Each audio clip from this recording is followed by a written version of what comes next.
Por favor, sentem-se por aqui e permaneçam sentados. Permaneçam sentados, por favor.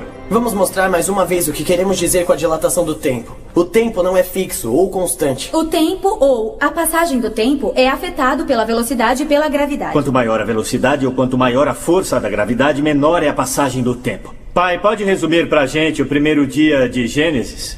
No início, Deus criou os céus e a terra.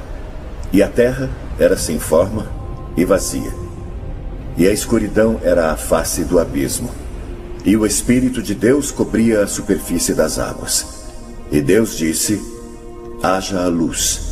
Há alguns pontos que precisam ser esclarecidos? Sim, 3 na verdade. Você precisa entender algo de hebreu para entender o livro dos Gênesis. Primeiro, na língua hebraica antiga não há uma palavra correspondente para o universo. Segundo, as águas na verdade representam tudo o que havia. E a escuridão é um símbolo para um estado de caos. Dr. Tolley, o primeiro dia teria começado há 15,75 bilhões de anos e terminado há 7,75 bilhões de anos. O que a ciência diz que aconteceu na Terra durante esse período? No instante do Big Bang, tudo o que seria, tudo que constituiria os quarks, prótons, nêutrons, elétrons, a partir do qual tudo agora existe, assim como o tempo e o espaço foi criado. A Terra só existia na forma de poeira estelar, que mais tarde se solidificaria no planeta. Quanto ao verso haja a luz, você precisa voltar ao seu vídeo do Big Bang e corrigir algo. O nome Big Bang dá a impressão de uma explosão brilhante e um raio de luz, como uma bomba atômica. É assim que normalmente esse fenômeno é representado. Mas não é correto. Do momento inicial da criação, e conforme o universo inicialmente expandiu, ele era uma bola de plasma tão incrivelmente quente, densa e forças gravitacionais que nenhuma luz poderia ter escapado. Inicialmente não existia nenhuma luz, só uma massa redonda e opaca de pura energia. Foi apenas quando essa massa primordial esfriou e expandiu até o ponto no qual a força gravitacional foi reduzida para permitir que a radiação eletromagnética escapasse, que houve luz. Então, que se faça luz é claramente um evento separado da criação inicial, tanto na Bíblia quanto na ciência? Sim. Pai, dia 2? Dia 2, os céus, como conhecemos, foram criados e o caos que eventualmente se tornaria a Terra foi separado do resto da criação. Dr. Tolley, relógio cósmico, dia 2, o que aconteceu nesse período?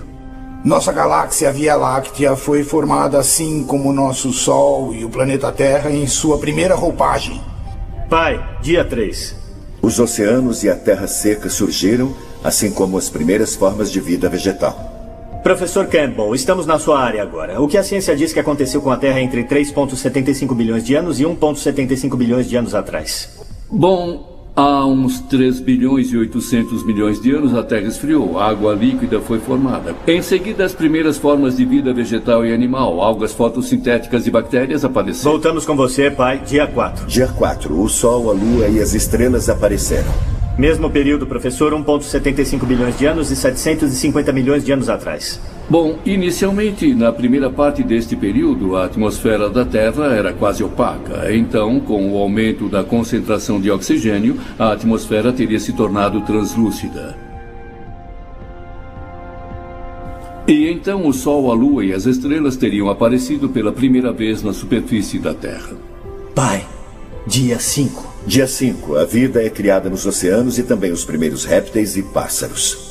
Professor, 750 milhões até 250 milhões. Bom, inicialmente a vida marinha teria sido dominante e então veio a Era Cambriana. A explosão cambriana há 530 milhões de anos, quando todas as espécies animais terrestres literalmente apareceram ao mesmo tempo. Daí os primeiros hominídeos. E, finalmente, seres humanos como conhecemos hoje apareceram.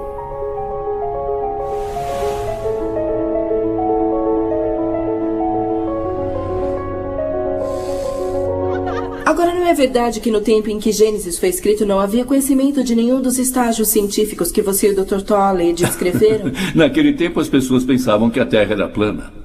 Hoje o relógio cósmico continua a girar, a marcar a passagem do tempo no nível dos cosmos. E, como o universo continua a se expandir, a taxa que se mede o tempo continua a diminuir. Mas isso não significa nada para nós agora. Desde o momento que Deus sussurrou o Neshama da vida para Adão, quando Deus deu sua alma para o homem, nós na Terra denominamos a passagem do tempo através dos nossos relógios baseados na Terra. Onde um segundo faz parte de um dia, o que reflete a rotação da Terra no seu eixo. E um ano marca a conclusão de um ciclo em volta do Sol. Você diz que Deus contou a história do Gênesis para Moisés, ou que foi escrita por outros inspirados na palavra de Deus, mas e se não há um Deus?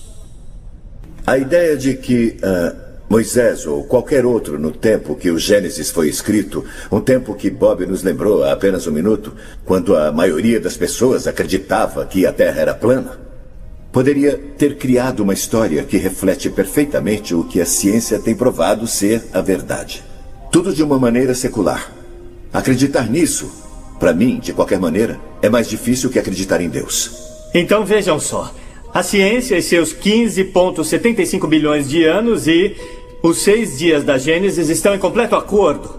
A ciência comprovou que os líderes religiosos foram incapazes de provar por milhares de anos.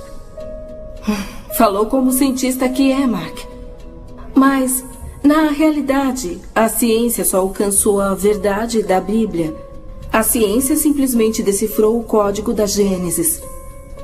O que eu acho mais surpreendente sobre isso é o estranho brilho da Gênese bíblica que é apresentado para a gente de uma maneira que a humanidade tem que evoluir para o nível atual antes de sermos capazes de compreender a história como ela foi originalmente escrita.